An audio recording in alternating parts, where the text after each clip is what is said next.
Haleluya. Salam sejahtera buat kita semua. Yesus kuatku kembali dengan kebenaran firman Tuhan. Berita sukacita yang saya percaya akan menghibur, menguatkan, menyegarkan kehidupan jemaat-jemaat Tuhan sepanjang hari ini. Tetapi sebelum kita mendengarkan kebenaran firman Tuhan, mari kita satu dalam doa. Bapa kami dalam sorga, kami akan memulai hari ini dengan mengucap syukur padamu dan berterima kasih. Karena kami tahu hidup kami ada dalam tangan Tuhan, terutama untuk kebenaran firman Tuhan yang akan kami dengar. Kami percaya firman-Mu akan menyegarkan, menguatkan hidup kami. Kami akan menerima kebenaran-Mu dengan mengecap syukur kepadamu Tuhan di dalam nama Tuhan Yesus. Haleluya. Amin. Tema Yesus kuatku pada hari ini adalah mengendalikan diri sama dengan menang. Poin pertama yang kita lihat dalam Amsal 25 ayat yang ke-28, orang yang tak dapat mengendalikan diri adalah seperti kota yang roboh temboknya. Kata mengendalikan mempunyai arti juga menguasai atau menahan nafsu. Bahkan kalau kita lihat terjemahan dalam bahasa Inggris, kalau kita terjemahkan di situ dikatakan siapa yang tidak mempunyai kuasa atas dirinya sendiri, ibarat kota yang hancur dan tidak bertembok. Dalam konteks perjanjian lama, sebuah kota tanpa tembok yang mengelilinginya adalah sebuah bencana bagi kota itu, sebuah malapetaka. Mengapa pertanyaannya? Karena musuh akan dengan mudah merampok, musuh akan mudah menguasai, menghancurkan kota itu. Jemaat-jemaat Tuhan mungkin mengingat satu cerita peristiwa yang besar tentang tembok Yeriko yang terdapat dalam kitab Yosua pasal yang ke-6. Satu tembok yang tinggi, bahkan lewat penemuan-penemuan yang didapatkan oleh para arkeolog, di situ digambarkan bahwa tembok Yeriko mempunyai dua tembok, baik sisi luar dan sisi dalam. Dan sisi luar memiliki tebal hampir 2 meter dan sisi dalam memiliki tebal hampir 4 meter. Dan jarak antara tembok luar dan dalam itu adalah 3-6 meter. Tetapi yang paling penting, tinggi tembok Yeriko digambarkan hampir 6 meter. Tetapi kita sama-sama tahu dari peristiwa tembok Yeriko bagaimana Allah berfirman kepada Yosua bahwa Allah akan menghancurkan tembok Yeriko. Bahkan Yosua harus bersama semua bangsa, semua prajurit, bahkan para iman yang telah dipilih untuk hanya mengelilingi Yeriko 1 kali selama 6 hari dan 7 kali selama di hari yang ke-7.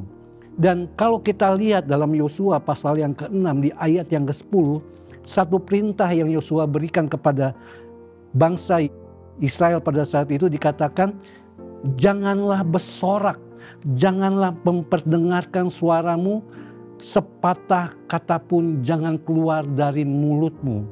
Jadi kita gambarkan bahwa pada saat itu bangsa Israel, semua prajurit harus dapat mengendalikan dirinya, harus dapat menguasai dirinya untuk tidak bersuara. Dan kita tahu di akhir cerita, akhirnya tembok Yeriko hancur. Bangsa Israel memperoleh kemenangan. Seperti judul yang tadi saya sudah bagikan, mengendalikan diri sama dengan menang. Orang yang tidak dapat mengendalikan diri adalah pribadi yang lemah, pribadi-pribadi yang tidak dapat mengalami kemenangan-kemenangan dalam hidupnya. Dan ini menjadi pelajaran dalam hidup kita.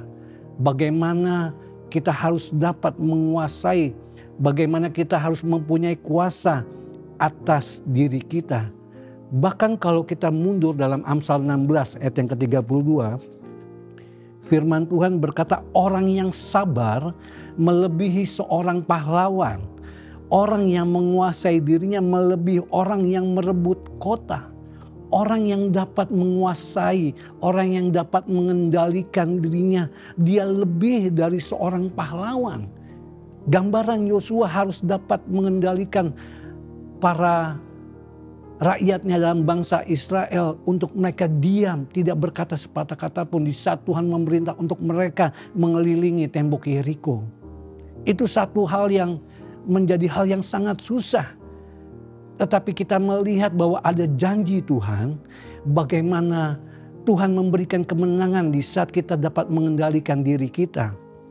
Bahkan kalau kita lihat dalam poin yang kedua, kalau kita buka dalam 2 Timotius 4 ayat 5 dan ayat yang ke-7, Paulus menggambarkan perjalanan kehidupan seseorang seperti sebuah pertandingan. Kalau kita lihat di ayat yang kelima, firman Tuhan katakan dalam 2 Timotius 4, tetapi kuasailah dirimu dalam segala hal, sabarlah menderita.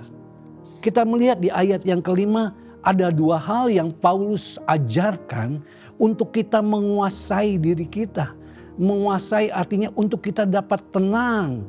Menunjukkan karakter dari anak Tuhan harus dapat tenang.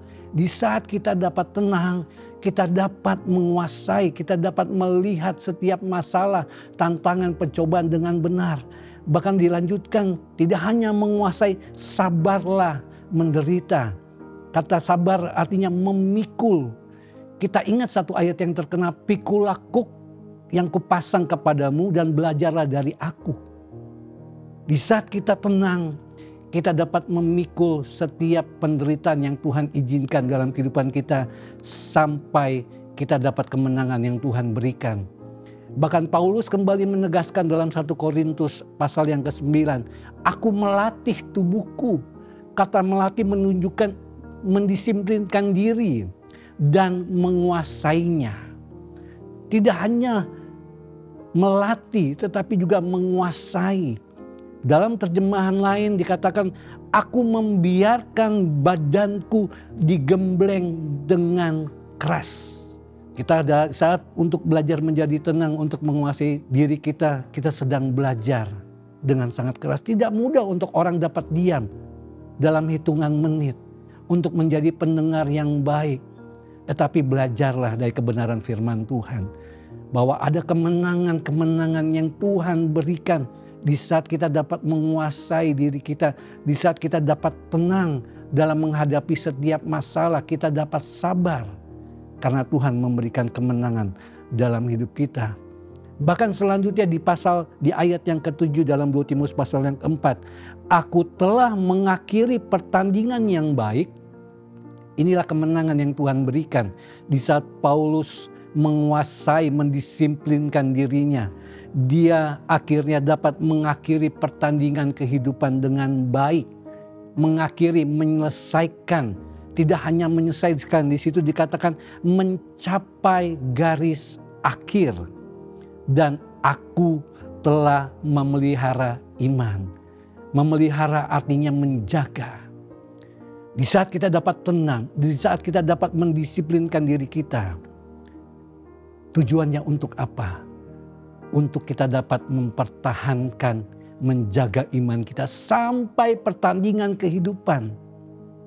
Dan kita menyesuaikannya dengan kemenangan yang Tuhan sudah kasih. Poin yang ketiga menjadi satu pertanyaan pada hari ini. Bagaimana kita dapat memiliki penguasaan diri.